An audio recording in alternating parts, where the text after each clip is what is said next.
Gatekeeper, all right. What? Members, we're reconvening the Energy Policy Committee here at about 5 after 1, and I think everybody who hadn't had a chance to eat lunch before had a chance to eat lunch. So we're going to go ahead with our presentation from the Midwest Independent Transmission System Operator. When we had the Department of Commerce here and the Public Utilities Commission here earlier in the session, I got a lot of advice from people that we should have MISO come and testify to help us kind of understand the system a little bit better. And Mariah White kindly agreed to come give us an overview of MISO. And we will let her complete her presentation, and then we'll do member questions. So, Ms. White, thank you for coming. Thank you, Madam Chair, and committee members, and everybody in the audience. First of all, please allow me to sincerely apologize for me being late and taking up your time. Yes, as a lot of people asked me, I did get stuck in the snowbank. What happened was I was doing a favor. I'll give you the really abridged version, not to take your time.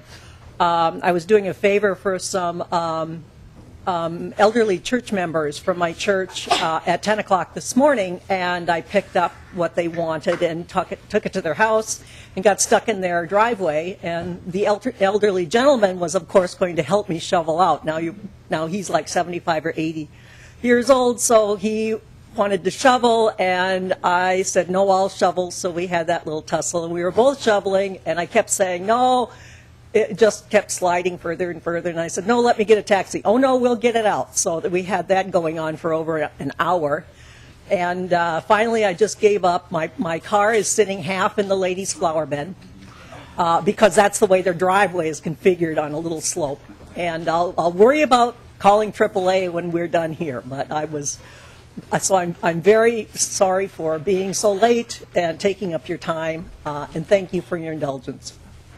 And with that, thank you very much for the opportunity for us to give you an overview of an entity that you probably really never heard of, and we like to think that that's actually a good thing, because the only time that you ever hear about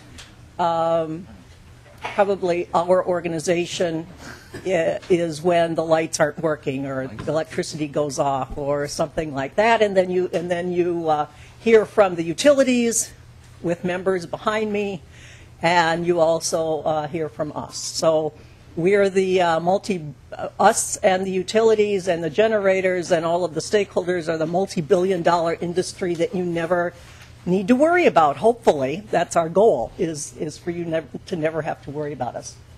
And with that, I'll begin.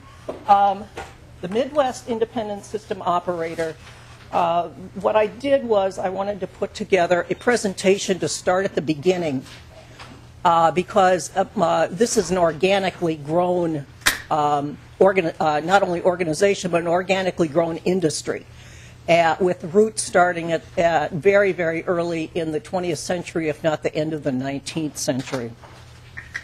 The earliest lighting that was common in the United States was gas lighting, and that was about in the 1890s to the beginning of the 20th century.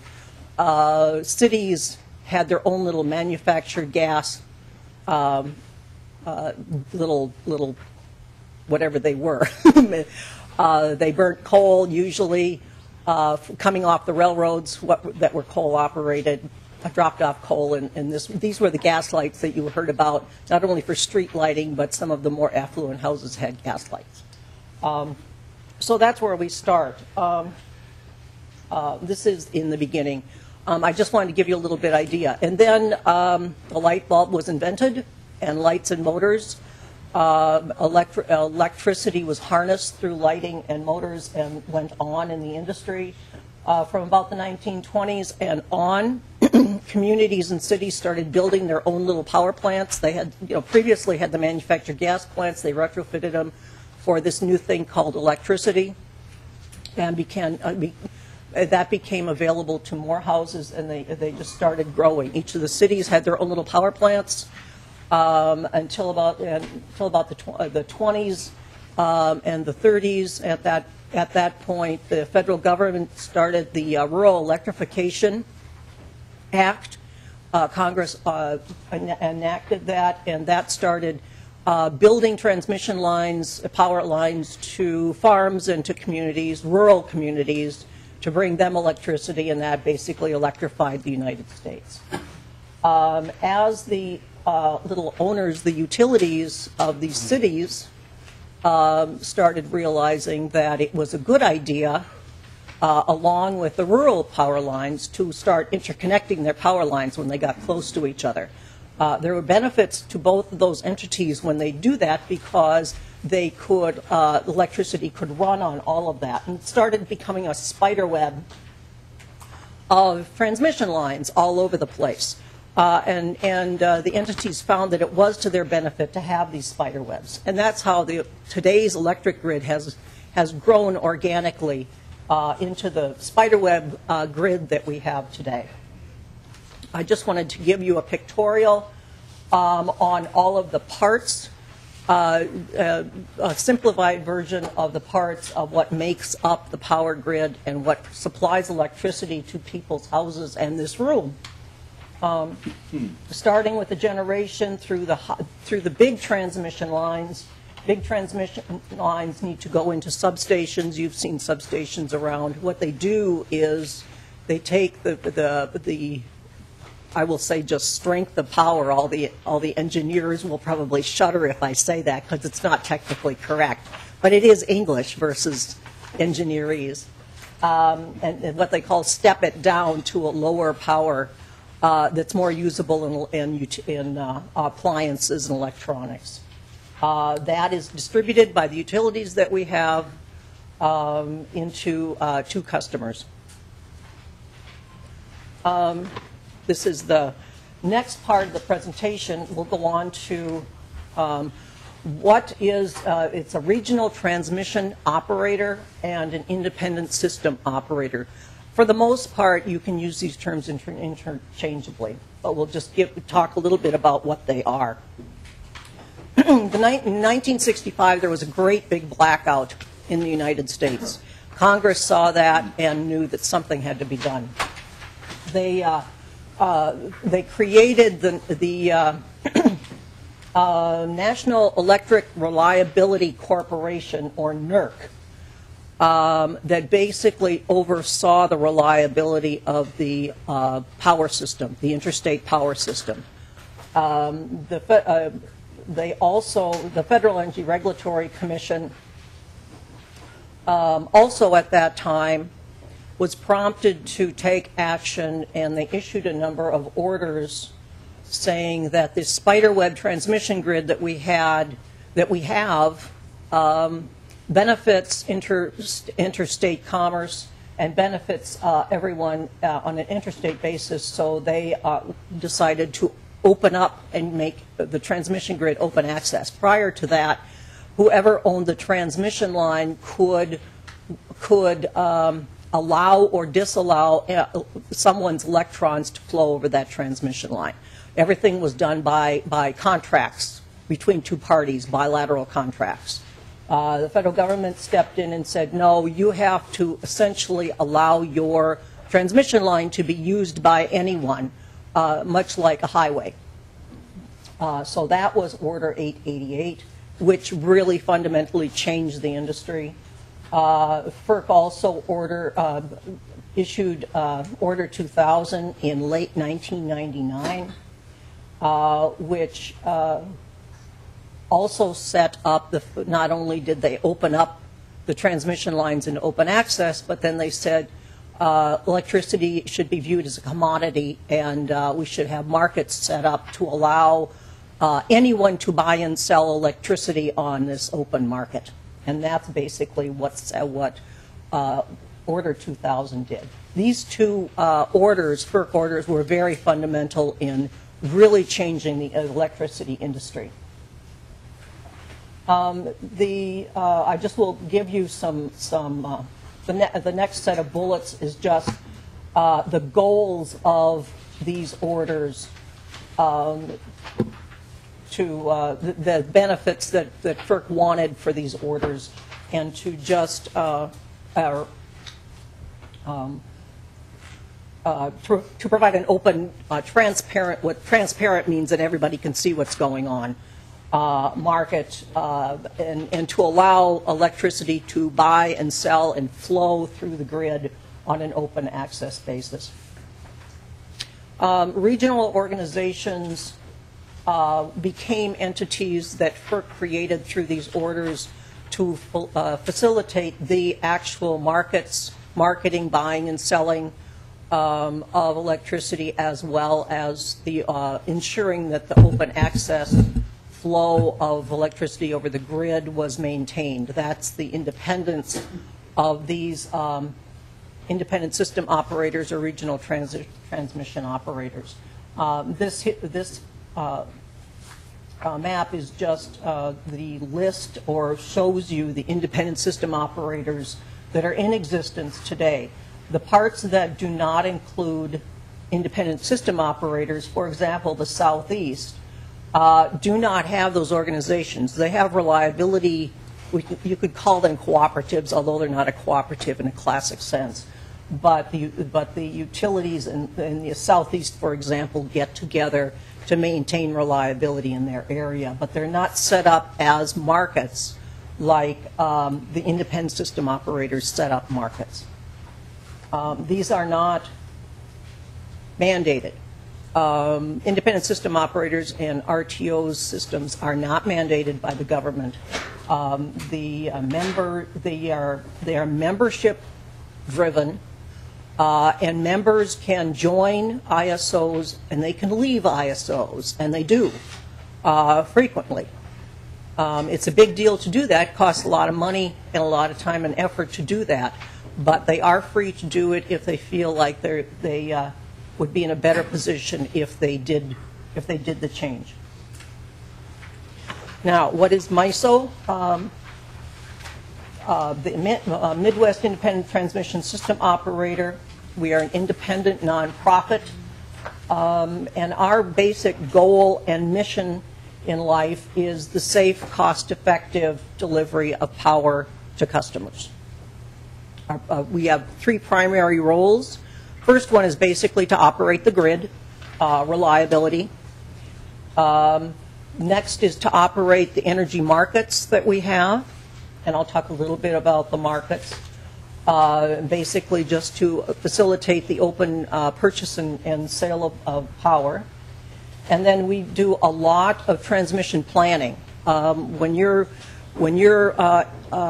thinking about the possibility of using people's lands for power lines, which, as you know, is not a popular thing, as well as spending what could be billions of dollars, you need to do a lot of planning and a lot of contingency planning to make sure that the decisions you're making are the best decisions and can accommodate a number of situations in the future. I provide this slide just for your information. There are a number of slides in here that are just for your information. Basically, we don't need to talk about. This is basically a timeline of the FERC orders that I mentioned, plus some other big FERC orders, and the timeline of the creation of MISO. So you can see how the creation of MISO kind of either reacts or melds with the FERC orders. MISO is FERC regulated, so our actions reflect FERC orders and obligations. Here's MISO's footprint, and when I say footprint, it's just our service area. We have two of them, basically. Our market, let's say, first of all, we'll look at the one on the right. The reliability footprint is operating the grid footprint. And we include a larger area there because we are the reliability organization and operate the grid with all of the entities, including the province of Manitoba, all the way down now to the Gulf of Mexico through Entergy, which is a very, very large. That's the dark blue in the colored, if you can see it, slide. But that's from Arkansas down to Louisiana is Entergy companies, the big utilities that are now in the process of joining MISO. So that's just operating grid. So we're through the entire section of the United States into Canada. The market part looks more at, these are the members, mostly the members or cooperative partners that we have that buy and sell in the MISO market, buy and sell power in the MISO market. So we have, it's basically one footprint, but there are, if you're looking at reliability or if you're looking at the buy and sell market, there's slight differences. I wanted to give you a little bit about the functions of MISO, a little bit more. This is the reliability part of it, the first of the three major functions. We monitor the grid always, 24/7, 365. It's all our operations control centers are always manned. We have massive computing power, 333,000 data points every 5 seconds are gathered just to make sure that everything, the energy is flowing on the grid, all of the equipment is working, so we don't anticipate seeing anything, any issues. We also, not only that, but computers run 8,300 contingencies every 4 minutes, and what that is we monitor every generation point, every substation, every transmission line segment, just to see to make sure that everything is operating, and just to give us an idea of if something goes down, if something comes off, what can happen, how can we redirect flows of power, just so we're always on guard with the operations. We are obligated by NERC and FERC to document everything that we do. We are audited. In fact, we just got done with a very large NERC audit throughout the entire month of November. We came off fine to show that we document everything that we do. We also coordinate with all of our partners to ensure that reliability from their territory to our territory continues seamlessly. Second function is the markets. We look at, the title kind of says it all, best cost wholesale energy, and let me talk about that. Best cost may not be lowest cost. Lowest cost could be if you look at what you need in the next year, the next 12 months, and you get that at the lowest cost. If you look out 5 years and you have to repeat that 5 times, you might not end up over the 5 years with what could have been the lowest cost for the whole 5 years. So what we do is we do planning over short time periods and long time periods, and see what works best and what best accommodates what we see as in a number of situations. This especially is true when it comes to building transmission lines, because it may be the lowest cost to build a 115 smaller transmission line. That might be your lowest cost option, but it may only cover the issues that you've got for 5 years. So if you're looking out 10 years, you may have to build another 115 line. Well, what that does is instead of taking 100 feet of right-of-way, or maybe 150 feet of right-of-way for a larger transmission line, you might have to take 200 or 300 feet if you want to build more than one transmission line.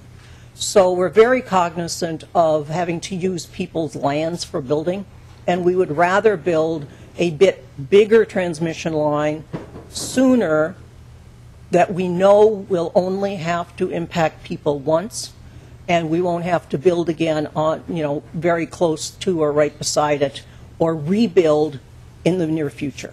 So that's one of the reasons why we call it the best cost or the most efficient cost instead of the lowest cost. The markets that we're talking about here, that's where we look at the lowest cost set of generators.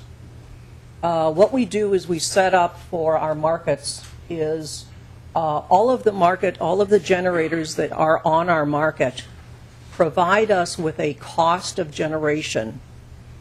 They decide their cost of generation that they want to sell it for, and they give us that information. We stack up all the costs from least expensive to most expensive, from least available like baseload plants to only plants on they're only available certain time periods. And then we start offering all of that into the market for sale. And the sellers or the buyers come and they buy whatever they wish. They usually go for the lowest cost to match what they need, and the market, that's the way the market operates basically. We operate a real-time and a day-ahead market. Basically what that means is the day before the energy is used, the buyers and sellers get together and they reserve the energy, they offer the energy that they want to sell, and they reserve the energy that they want to buy for that next day.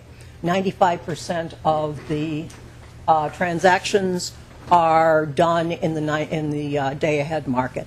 They pretty much know, everyone has very good weather models, as good as you can have, and they know their customer base, and they have a pretty good handle on how much energy they'll need the day ahead.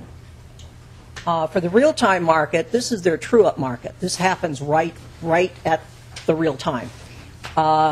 If the weather changes drastically or something happens with their customer base that was unforeseen, this is where they can true up their market to make sure that they can get the power for their customers.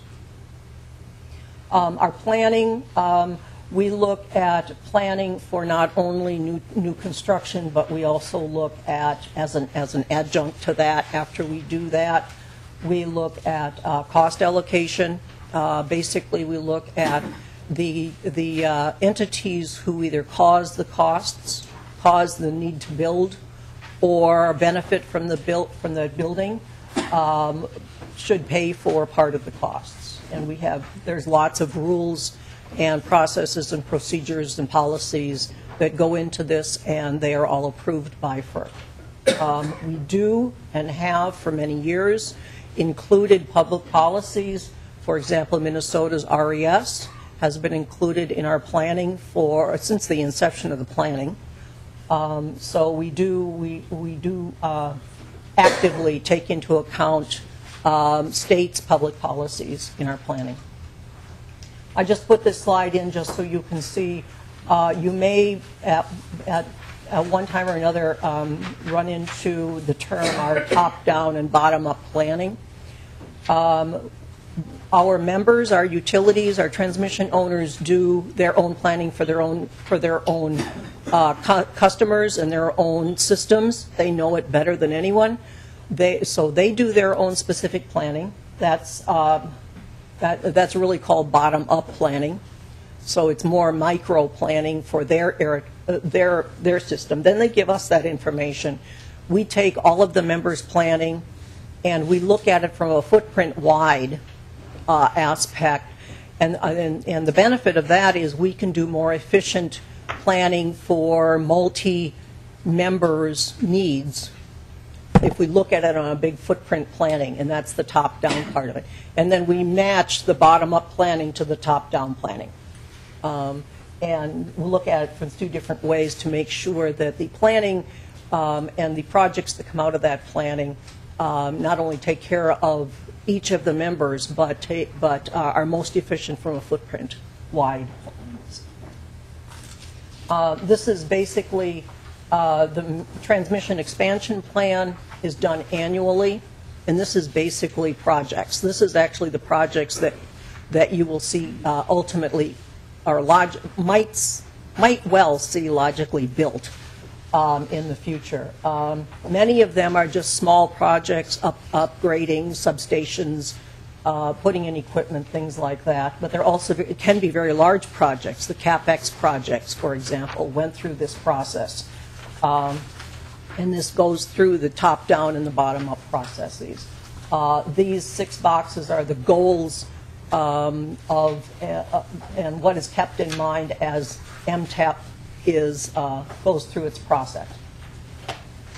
Many people have said, okay, MISO talks a good game. Do they really add value to this whole process? And that's a very legitimate question. We do a lot of stuff, but is the stuff worth the cost that we entail? So we had an outside entity put together this calculation, which we do every year, and the outside entity actually audits it. It's called our value proposition.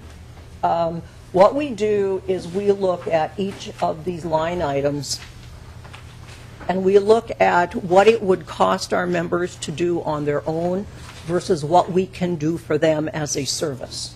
And you will see there's a whole number of different things. There's 9 categories, as you see, and then we take off the costs of our operation. That's the 10th column. And we come up with a net positive benefit from year to year of about $2 billion a year to customers. I wanted to just give you a little bit about the current major actions that we have going on right now.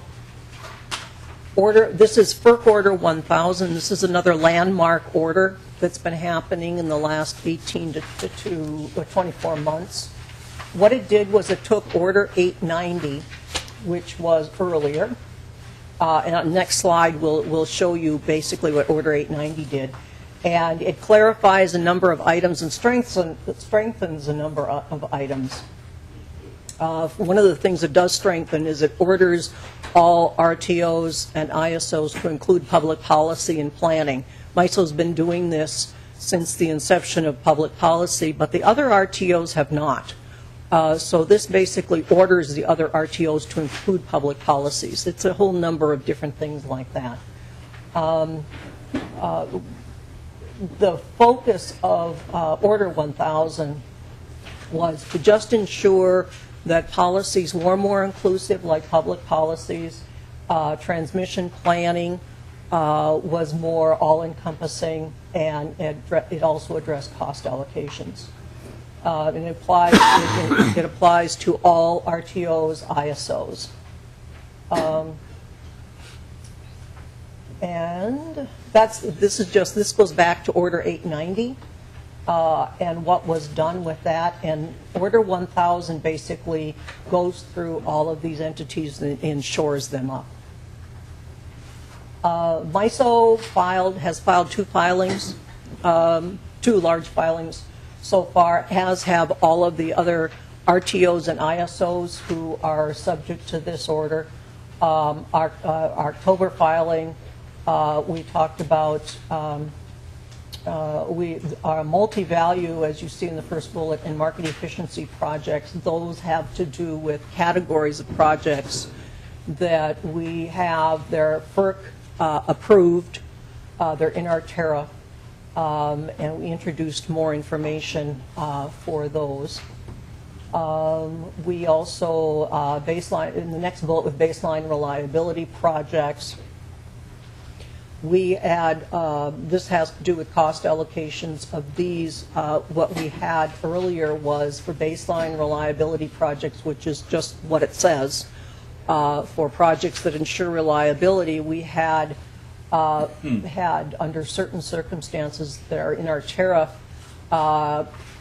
spread the costs out among farther than the local area, and the MISO's order, the way we read it, forbade that.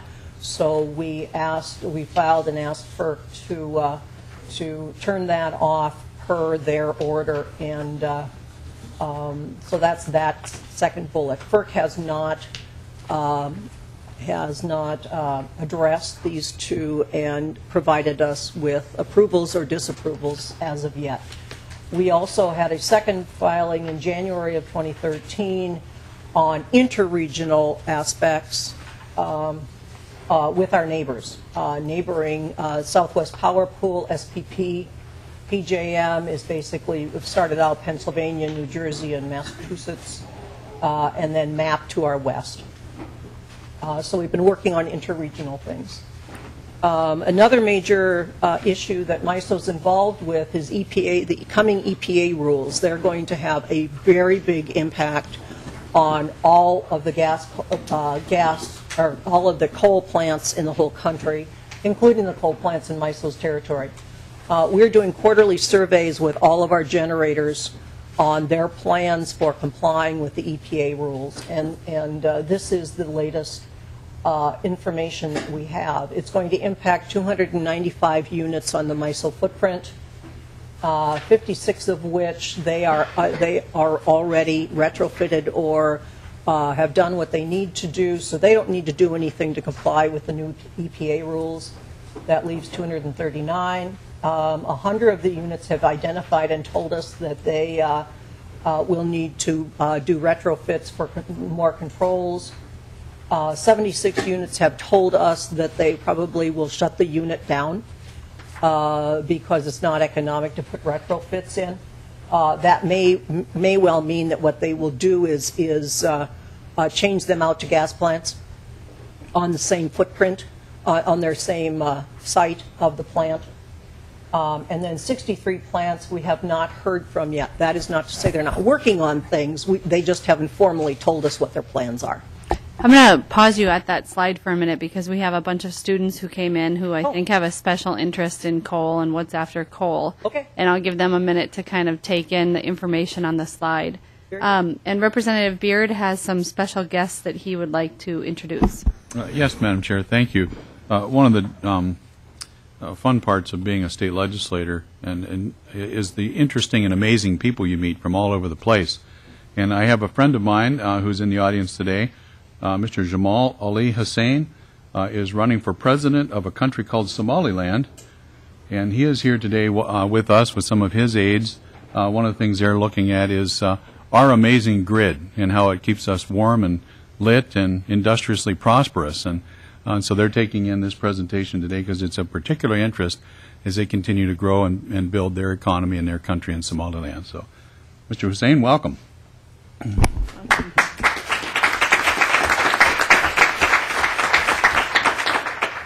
And for the students who are here, this might seem a bit dry, but this particular system that we're learning about as members of the committee is something that's critical for us to understand as we try to make new energy policy going forward. So this slide, I think, is fascinating because this, to me, says something about the turning point where we are in American energy policy as we maybe turn away from so much reliance on coal towards a more diverse resource base. But I'll let you go on, and then we'll do questions.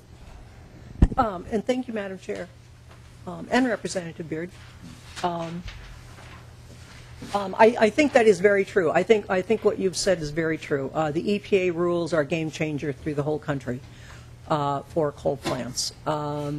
We have a lot of coal resources in the country, but the EPA rules are now making it very apparent that much more work has to be done to harness the emissions and impacts of the coal in order for it to be used, and that's what the generator owners are doing right now, is really studying that and to see, you know, for their individual plants, is it worth it to retrofit with the latest technologies, or is it better just to shut that plant down and look at using that property for another type of fuel generation? So thank you, Madam Chair. That's very true. What you said was very true. There also, I just wanted to put this slide in just because it's good reference. The EPA compliance is on a tight time frame, really, when it comes to building big facilities. The compliance deadline is basically in 2015, towards the end. There is an ability for a one-year extension, and it's my understanding that EPA is allowing the state pollution control agencies, PCA in Minnesota, to provide the one-year extension where they think it's feasible. That doesn't say it's automatic, but they need to apply for it and give justification for getting it.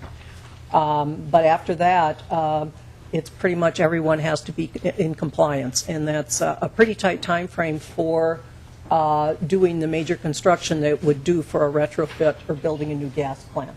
So I just wanted to give you that information so you had that. Madam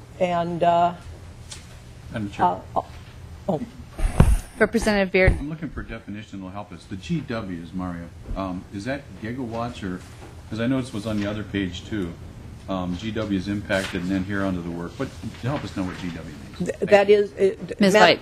Sorry about that. Madam Chair, Representative Beard, that is gigawatts. Absolutely. That's 1,000 megawatts.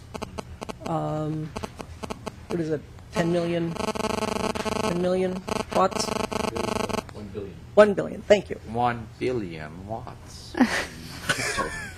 Ms. White, on A lot of the far left-hand side, then those are the different control technologies. Correct. The kids got the joke. Go ahead and proceed. And the important thing to look at with the different types of technologies is the bars show you the usual time frames there is to install these, and you will note that the bars go beyond the compliance dates. So that's why everyone is working very hard right now to take whatever steps that they can take to make sure they're compliant when they should be compliant. So this is just, this slide is more informational than anything else. And to just give you an idea about the facilities in MISO's footprint and where they're at right now. Another part of the EPA rules is we're anticipating that a lot of the coal plants will be retrofitted to natural gas. As you've heard, there's a lot of natural gas in the country, supply-wise. What we're not worried about the supply. What we're worried about is the fact that we only have so many pipelines, and the pipelines are basically full, used as capacity. So if we add a whole lot more gas plants, will there be enough pipeline capacity to provide the gas for these plants, especially during winter peaks? And MISO actually peaks in the winter time at approximately 80 to 90% of their summer peak, because we are in the Northland, and people use electricity in the winter time for furnaces and heating just like natural gas. And we do understand that when we have an electric peak in the wintertime, that's the same time as the natural gas peak. So we are very concerned about that. We are actively talking to the natural gas industry and the pipeline industry about that, and we're learning about each other's industries. So we have already identified a number of issues that we're working on that I list there, and so we're in the process of working actively on that as well. Entergy, I mentioned a while back. That's that big utility from Arkansas down to Louisiana. They are on track to join in December of 2013. There's a whole number of different aspects of that going on, including the states' public utility commissions from those states are working actively with MISO's or states, the organization of MISO states, are all actively looking at what this new enterprise of MISO, including the Entergy states, will look like, impacts to all of the states. And so there's a lot of work being carried on with that. This is actually just a repeat of things that I've mentioned, but I wanted to put it all on one slide for you, just so you had it. And that is what I have for you today. If you have any questions, or if you would like a tour of our control center, just let me know. I'd be happy to put that together. Or anything else that you would like, just contact me at any time. And I thank you very much for this opportunity.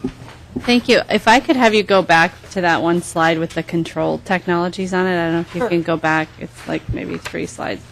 Here I was thinking this would be deeply meaningful for the students in the audience because when I was in 10th grade, I was on the debate team, and we had to debate about how to get rid of acid rain and the different control technologies. So I saw this slide about the activated carbon injection. I'm thinking they're all really engaged because they're familiar with these different control technologies. And then I realized probably they're not debating how to get rid of acid rain anymore in their 10th grade debate. But so that maybe wasn't the most interesting slide to pause on for the students, but that shows how old I am. Representative Garofalo, you had a question. I'm surprised they had acid rain back then when you were a kid, Madam Chair. So, 'cause I'm like, what, a year older than you, right? Well, I bring it up because Who are these kids, by the way? we What do they figured do? out at the time how to control for acid rain. It was a problem that people didn't think was so easily surmountable, and yet the control technology. Once we said we needed to take care of this problem, we need to get rid of it. The technology was developed, and we took care of that problem. We got rid of it. So I'm very confident that this generation and this generation can do some things with the current set of problems we have because we've seen it happen before in the past. But Mr. Representative Garofalo, I don't know. They're from all over. They're with a youth group called, it's YEA. I don't know what YEA stands for. Can somebody yell that out? Youth Environmental Activists of Minnesota. And they had some training at the university yesterday from noon till 6, and they are here lobbying at the state capitol today. And I know this Representative Garofalo because I'm on their email list. I'm not young enough to be on their email list, but I'm on their email list. Question for the testifier, Madam Chair. Go ahead. On page 14 and 15 of your presentation, at least that's how they're labeled in our document. Sure. It just actually it's probably going to be primarily on page 15 and 16. My apologies. Can you just can you elaborate a little bit on the pricing system? And I understand that there's 2 different components here, but can you just elaborate a little bit more and give members a little bit more of a deep understanding of how this process works, of how bid and asks are matched with each other, and how they respond to current events, or in the event of an unexpected event, how that market is able to respond? Ms. White. Madam Chair, certainly. What will happen is the morning before, the generators will inventory their generation fleet, their generators that are online and operating, and they will have, let's say they have a gas plant and they have 5 wind turbines and a coal plant, just for illustrations. And so what they do is they take a look at the weather. For the wind turbines, they take a look at the wind, and they not only look at NOAA for weather, but they probably have purchased subscriptions to scientific weather forecasting services. And so they look at the temperature and they look at the wind speeds for the next day, and they decide that they will probably be able to sell 100 megawatts that day. They'll probably, or 100, the energy equivalent of 100 megawatts from their coal plant, and 50 megawatts from their gas plant. I'm making these numbers up, of course. And they'll be able to sell 10 megawatts from their wind generators based upon what they forecast the wind will be that day. They take this 160, so what they do is they call MISO and say, okay, it's a day-ahead market. For the day-ahead market, I want to offer my coal in at 100 megawatts, my gas in at 50 megawatts, and my wind, I think, will be online solid for 10 megawatts for the next day. And so for the coal, I'll offer it in at, I don't know, $1, I don't know, $2 a megawatt. I don't know what it is, but we'll just say that. Then the gas will offer it in at $3 a megawatt, and the wind will offer it in at $1 a megawatt. Okay, so they've set this up.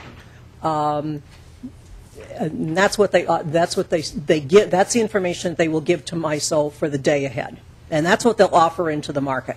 And then Xcel Energy will go into the market, and they'll look at this generator's cost and energy available, along with everyone else who's offered in whatever they offer at whatever price they offer. And then they will decide they're going to buy, 75 megawatts at some price and 50 megawatts at some price. And they look at how they're doing with their RES in Minnesota, and they think, oh, well, we could buy 5 megawatts, and that would help with our RES in Minnesota. So they will specify they want to buy 5 megawatts of wind. So that will be all cleared in the market this is the day ahead yet. So MISO will do all that paperwork and set all that up, the selling and the buying. And then the next day, the weather changes. And it changes like by 20 degrees, which means that usage goes higher. So Xcel needs to buy a little bit more energy. And because Xcel and everybody else needs to buy a little bit more energy, the generator thinks, well, I could hike up that gas plant, and instead of 50 megawatts, I could probably sell 60 megawatts. So I'll offer in another 10 megawatts of gas, and then Xcel will go into the market and see what else is not yet purchased, and then go ahead and purchase from that market. And then again, MISO will take what's offered into the market, what's purchased from the market, and they will do all the paperwork to make sure that happens. So, Madam Chair. Representative Garofalo, it sounds like buying Doritos for teenage boys, but Yeah. Representative Garofalo. And so when they're buying these contracts, is it at a guaranteed rate of usage over a duration of time, or is it a cumulative amount of energy that is being purchased? I'm just trying, because obviously the total amount of energy could be distributed throughout the day. Ms. White. They had enough. They're outraged. Yeah. I think I went over the edge here. So when they buy, so the question was, do they buy it for a certain amount of energy throughout the day, or do they just buy a cumulative amount of energy for a certain time period? I think they buy a certain amount of energy. I think it can fluctuate over the day, and I'm getting to the end of my specific information, so I might look around the room and see if anyone's got any more information, or I can find out more information for you. I think it can be set up that it can fluctuate, like at 9 o'clock in the morning. It can be one number at 1 o'clock in the afternoon. It could be another number at 4 o'clock when maybe they peak. It can be another number.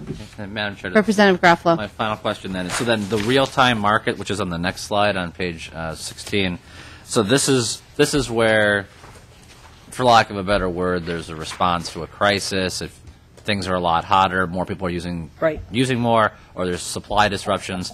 Is this where we see the market sort of correct itself? Correct. That's exactly what happens. Okay. And it happens in real time. Okay, thank you. Yep. Representative Beard. Thank you, Madam Chair. And let me just suggest that if we get an opportunity to tour the MISO facility, we take that opportunity. It is a fascinating place to watch them operate the machinery of the grid. Ms. White, two questions for you. First of all, the easy one. Generation, on chart number 1, you have your market and reliability footprint. You talk about generation capacity. Is that everything? Is that nameplate capacity of the wind farms too? Or is that just the base load and peaking plants that are in the mix? Ms. White. You see you got generation capacity there? Yes. What does that include when you put that in your inventory list? Madam Chair, Representative Beard, I believe that's nameplate capacity, but I need to check back because We also have what we call intermittent firm capacity for specifically for wind plants, and what based upon the studied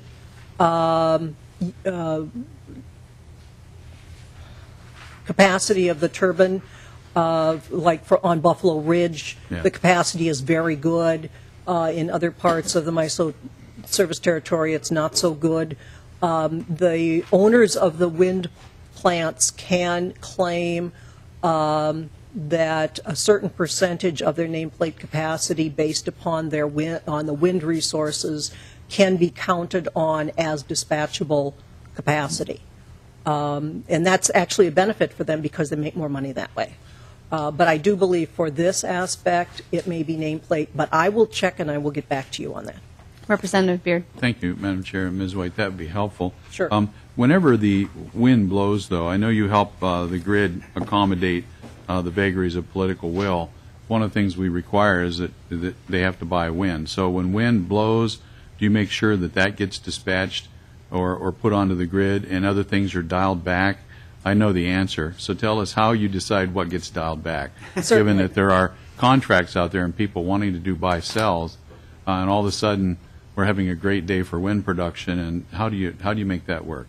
Thank you, Madam Chair and Representative Beard. It happens because wind energy is very cheap because it has no fuel. It doesn't burn anything to be created. So it's a very low-cost energy. So when they offer the energy from a wind turbine into the market, it's offered at a very competitive price. And so, therefore, it's likely picked up way before other fueled energies are purchased. So what happens when we have a really good wind day? The gas plants back off because it's easy to turn down a gas plant because they can turn up and turn down really quickly. That's one of the beauties of having a gas plant, actually. And actually, if the wind is really, really strong that day, some of the coal plants have in the past been able to back down a little bit. Although it's much tougher for these baseline plants to have to back down, but they have done it to allow the wind on the system. Follow up. Just a follow-up comment, because this obviously needs to be drilled down into a lot more deeply if we're going to be monkeying with the renewable energy standard. Because the cost of the wind is something we'll have to explore more that we can't do in the next 3 minutes. But that is... We do have one more member question. Yeah, and you do. So let me just make a quick comment, Madam Chair, because I was here for the SOx and NOx wars when we were going to save the planet from acid rain, and that was different than what we're facing now because everyone agreed that there was something we could identify, and there actually was available technology to make things happen, to fix stuff. And that was generally agreed upon as well. Identifiable technology could be installed that actually had an outcome everyone could measure rather immediately. So they developed the cap and trade system to trade carbon or to trade sulfur and nitrogen credits. Some point in the future, I'll find my report by the two gentlemen, the economists who actually developed and authored the cap and trade system, and why they agreed that that worked for something as finite and recognizable as nitrogen and sulfur, but why it does not work for carbon dioxide, because I know where you're going with that discussion. I'm looking forward to having it with you. I do recall, thank you, Representative Beer. I do recall, though, from 10th grade that the opponents to doing something about it were to argue the point that it was too expensive and that it was not worth doing the mitigation. So it was a similar conversation. I look forward to getting into more depth. Representative Falk. Thank you, Madam Chair. And I guess just a comment to that is we do have the technology to go and address putting massive amounts of carbon in the atmosphere too, but it's a question of whether or not we have the will to do what we need to do. For Ms. White and the generation capacity here, does that include non-spinning reserves? In the your number there indicates. What's a non-spinning? Ms. White. Madam Chair, Representative, it does. It does.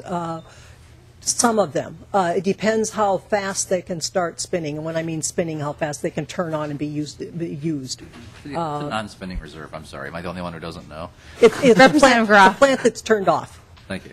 Yes, completely. Just say that. turned off Just the completely. lamp is- Well, Representative Garofalo, that's another tour we should go on. We should go to a coal-fired power plant and see when things spin and they're not hooked up to transmit power over the.